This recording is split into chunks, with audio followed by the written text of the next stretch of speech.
Hello student, welcome back to my channel. कैसे हैं आप सभी लोग।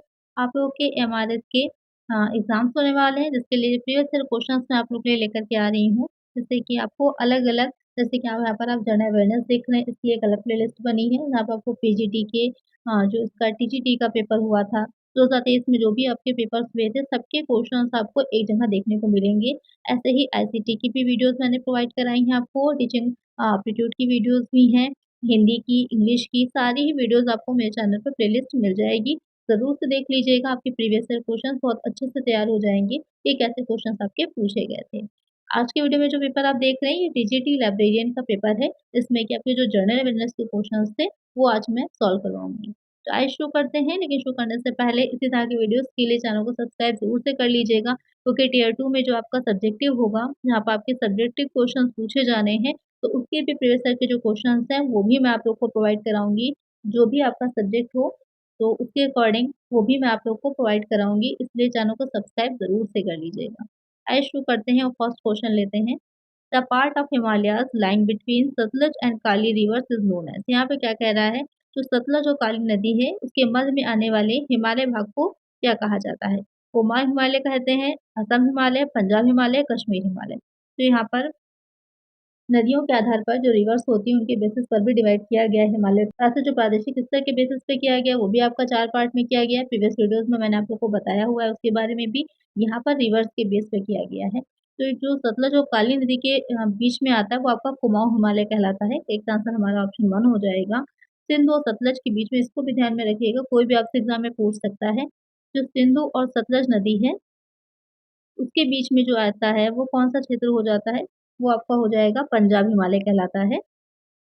वो पंजाब हिमालय हो जाएगा।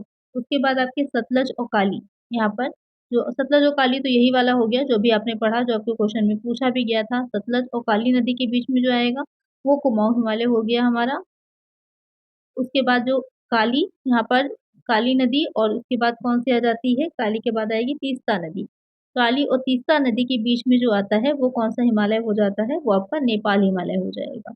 और उसके बाद लास्ट में 4 पार्ट में ही डिवाइड किया गया है इसे। तीस्ता और दिहांग नदी जो है, उसके बीच में जो आता है, वो कौन सा हिमालय हो जाता है, वो कहलाता है आपका असम हिमालय। तो इस तरह से डिवाइड किया गया है। सारे ही याद रखिए, कोई भी आपके एग्जाम में पूछा जा सकता है, इसको ध्यान में रखिएगा। तो इस तरह से डिवाइड किया गया है। ये जो आपको का इंडिया का मैप आप देखेंगे, तो उसमें कुछ इस तरह से जाता हुआ आपको दिखाई देगा। स्टार्टिंग में यहाँ से लेकर के ईस्ट तक जाता है। तो ये सारी नदियाँ आती जाती हैं। सतलज आ जाएगी यहाँ पर, सॉरी सिंधु आएगी, फिर सतलज आएगी, फिर काली यहाँ पर आती है, तीस्ता आ जाएगी, फिर यहाँ पर दिहांग आती है। उसी तरह ये हिमालय के क्षेत्र अलग अलग राज्यों में, उसके अकॉर्डिंग यहाँ पर तो रिवर के अकॉर्डिंग आपके पढ़ते जाएंगे। तो करेक्ट आंसर हमारे यहाँ पर ऑप्शन 1 हो जाएगा। आई होप अच्छे से सारे समझ में आ गए होंगे आपको। As per the norms and standards for a school prescribed by the Right of Children to Free and Compulsory Education Act 2009, what is the minimum number of working days in an academic year for class first to fifth? यहाँ पर question आपसे कह रहा है कि जो आपकी निःशुल्क और अनिवार्य बाल शिक्षा का अधिकार अधिनियम 2009 है, उसके अकॉर्डिंग विद्यालय के मानदंडों के अनुसार, मानकों के अनुसार कक्षा 1 से 5 तक, यानी फर्स्ट टू फिफ्थ तक जो होता है, वो बच्चों के लिए कितने बच्चों को पढ़ाने के लिए टीचर्स के कितने वर्किंग डेज रखे गए हैं, कि मिनिमम इतने वर्किंग डेज उनको होने ही चाहिए। तो यहाँ पर जो फर्स्ट टू फिफ्थ की अगर हम बात करें, तो 200 डेज हो जाएगा। करेक्ट आंसर हमारा ऑप्शन 4 वाला रहेगा।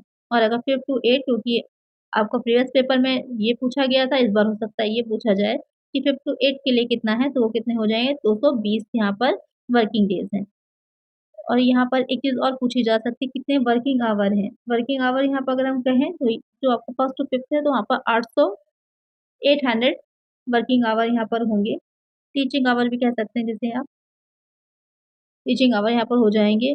अब आएगा फिफ्थ टू एट के लिए कितने होने चाहिए, तो यहाँ पर इसका आंसर आप लोग मुझे कमेंट करिए, फिफ्थ टू एट के लिए कितने टीचिंग आवर होने चाहिए। Who among the following was a member of the Constituent Assembly of India who also served as the Governor of West Bengal? निम्नलिखित में से कौन सा संविधान सभा के एक मेंबर के रूप में था, और जो पश्चिम बंगाल के बाद में राज्यपाल भी रहे हैं? सरोजिनी नायडू, श्यामा प्रसाद मुखर्जी, एस.सी. मुखर्जी, या फिर के.एम. मुंशी। तो यहाँ पर जो संविधान निर्मात्री सभा थी, उसके उपाध्यक्ष के रूप में चुने गए थे, कौन थे, वो एस.सी. मुखर्जी थे। तो एक आंसर हमारा ऑप्शन 3 हो जाएगा। और साथ में ये पश्चिम बंगाल के राज्यपाल भी बाद में रहे हैं। नेक्स्ट क्वेश्चन यहाँ पर क्या कह रहा है कि दो स्टेटमेंट दे रखे हैं, उसके बेसिस पे आपको आंसर देना है कि कौन सा सही है। According to the economic survey of India 2022-23 the total school drop out rates at primary level has seen a decreases in, यानी कि कह रहा है कि भारत की आर्थिक सर्वेक्षण 2022-23 के अनुसार जो प्राथमिक स्तर पर कुल स्कूल ड्रॉप आउट दर में क्या हुआ है 2020-21 की तुलना में गिरावट देखी गई है। फिर कह रहा है कि the drop out rates at primary level for the year is higher for boys in comparison with girls. यहाँ पर कह रहा है कि वर्ष 2021-22 में प्राथमिक स्तर पर ड्रॉप आउट दर जो थी लड़कियों की तुलना में लड़कों के लिए अधिक रही है। तो यानी कि लड़कों ने ज़्यादा ड्रॉप आउट किया, लड़कियों ने कम किया। तो यहाँ पर अगर हम बात करें कौन सा आपका पॉइंट सही कह रहा है, तो पहला वाला ए वाला पॉइंट यहाँ पर गलत है और जो बी वाला है वो सही है। तो ऑप्शंस में अगर आप देखेंगे तो यहाँ पर ऑप्शन डी वाला करेक्ट हो जाएगा कि A is wrong but B is correct. Correct answer हमारा ऑप्शन 4 होगा। चलिए नेक्स्ट क्वेश्चन है, in which city was the hockey Hero Asian Champions Trophy 2023 है। हीरो एशियाई चैंपियन ट्रॉफी जो थी 2023 की प्रतियोगिता के शहर में आयोजित की गई थी। कटक में, त्रिवेंद्रम में, चेन्नई में, भुवनेश्वर में। तो सारे इंडिया के ही दे रखे हैं। कहाँ पर हुई थी, तो ये आपकी चेन्नई में हुई थी। करेक्ट आंसर ऑप्शन 3 हो जाएगा। Who among the following is not a Padma award 2023 in the field of art. निम्नलिखित में से किसे कला के क्षेत्र में 2023 का पद्म पुरस्कार नहीं मिला है। यानी कि 2023 में जो आर्ट के क्षेत्र में दिए गए थे उसमें इसमें किसका नाम नहीं है, ये क्वेश्चन है। सुमन कल्याणपुर, टी एम कृष्णा, जाकिर हुसैन, वानी जयराम। तो यहाँ पर सुमन कल्याणपुर भी थे, जाकिर हुसैन भी और वानी जयराम भी। जो टी एम कृष्णा है उनको नहीं मिला था। तो करेक्ट आंसर हमारा हो जाएगा ऑप्शन सेकेंड वाला। नेक्स्ट क्वेश्चन है, performance grading index PGI 2.0 for 2021 to 2022 classified the state UTs into 10 grades, which is the highest achievable grade as per PGL 2.0। तो यहाँ पर क्या क्वेश्चन कह रहा है कि 2021-22 का प्रदर्शन ग्रेडिंग सूचकांक जो था 2.0 में संघ राज्य क्षेत्रों की दर से 10 ग्रेड में वर्गीकृत करता है। जो 2.0 के अनुसार सर्वाधिक उपलब्धि योग ग्रेड कौन सा होता है, तो वो दक्ष हो जाता है। ठीक आंसर क्या हो जाएगा, ऑप्शन 1 होगा। यहाँ पर जो बीजीआई 2.0 ग्रेड जो सबसे हाईएस्ट अचीवेबल ग्रेड माना जाता है वो दक्ष हो जाता है।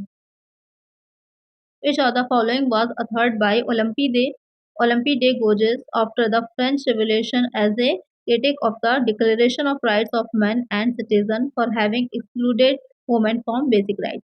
यहाँ पे क्या कह रहा है, फ्रांस की क्रांति के बाद जो ये बुक थी रचना को ओलंपी दे गोजेस द्वारा लिखित रचना कौन सी होगी जिसमें महिलाओं के बुनियादी अधिकारों से बाहर रखने हेतु declaration of rights of main and citizen की आलोचना की गई है। तो declaration of the rights of, यहाँ पर बुक के नेम दे रखे हैं, आपको बताना है कि कौन सी करेक्ट है।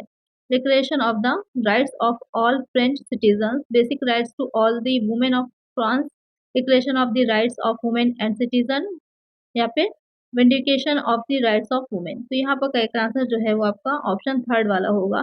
काफी अच्छे लेवल के क्वेश्चन पूछे गए थे, अच्छे से तैयार करिएगा। जो जीए वाला पोर्शन है यहाँ पर, तो इसका सिलेबस बहुत ज़्यादा ब्रॉड है, क्वेश्चन कहीं से भी पूछा जा सकता है। कुछ बेसिक चीज़ें ऐसी हैं जिनको अच्छे से देख लीजिए, अवार्ड्स देख लीजिए, उससे रिलेटेड क्वेश्चन आएगा। करेंट में कोई स्पोर्ट्स हुआ तो उसको देख लीजिए, तो वहाँ से क्वेश्चन आपके डायरेक्ट बनने के पूरे पूरे चांसेस हैं। चलिए नेक्स्ट क्वेश्चन है, which of the following substance is not acidic. निम्नलिखित में से कौन सा पदार्थ अम्लीय नहीं, बहुत इजी क्वेश्चन है। बेकिंग सोडा, कर्ड है, विनेगर है, स्पिनिच है। कौन सा इसमें से जो है वो एसिडिक नहीं है, तो यहाँ पर बेकिंग सोडा, कर्ड और विनेगर। तो एसिड की बात कर रहे हैं तो विनेगर तो होगा ही, सिंपल सी बात है। कर्ड भी हो जाएगा आपका। जो बेकिंग सोडा है और स्पिनिच है, सबसे ज़्यादा कंफ्यूजन आपको इस दो तरह के सोडे में होगी। ये आपका बेकिंग सोडे की बात की जा रही है, दूसरा कोई सोडा नहीं है। यहाँ पर सीधे साफ साफ ये लिखा हुआ है, तो यहाँ पर कौन सा नहीं होगा, तो ये आपका फर्स्ट वाला ही जो है वो बेकिंग सोडा जो है वो अम्लीय नहीं होता, ये आपका बेस होता है मेनली, ये आपका एसिडिक नहीं होता। करेक्ट आंसर क्या हो जाएगा हमारा, ऑप्शन 1 हो जाएगा। वैसे तो स्पिनिच में भी थोड़ा सा डाउट है, लेकिन जो आंसर माना गया है वो आपका फर्स्ट वाला माना गया है। एक आंसर ऑप्शन 1 होगा। नेक्स्ट क्वेश्चन है, who among the following in 1854 authored the hard times critic the rapid industrialization in Europe and its negative effect on people's life।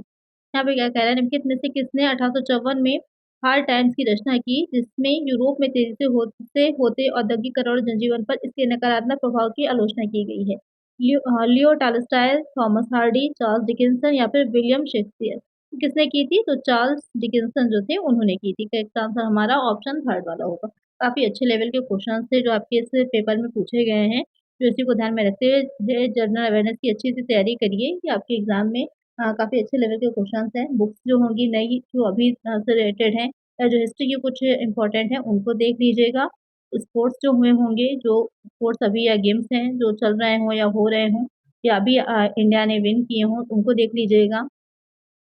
जो वुमेन्स अभी जो वर्ल्ड कप जीती है इंडिया, उससे रिलेटेड क्वेश्चंस भी आपके बन सकते हैं, इनको ज़रूर से देख लीजिएगा कि प्लेयर ऑफ द टूर्नामेंट कौन रहा है, मैन ऑफ द मैच कौन रहा फाइनल में, ये सारे नामों को अच्छे से देख लीजिएगा, ये आपसे पूछे जा सकते हैं। यहाँ आपका एक आंसर ऑप्शन थर्ड हो जाएगा। तो आज की वीडियो में इतना ही, आई होप वीडियो अच्छी लगी होगी, क्वेश्चंस अच्छे लगे होंगे, वीडियो अच्छी लगी लाइक ज़रूर कर दीजिए, चैनल पर नए सब्सक्राइब कर लीजिए।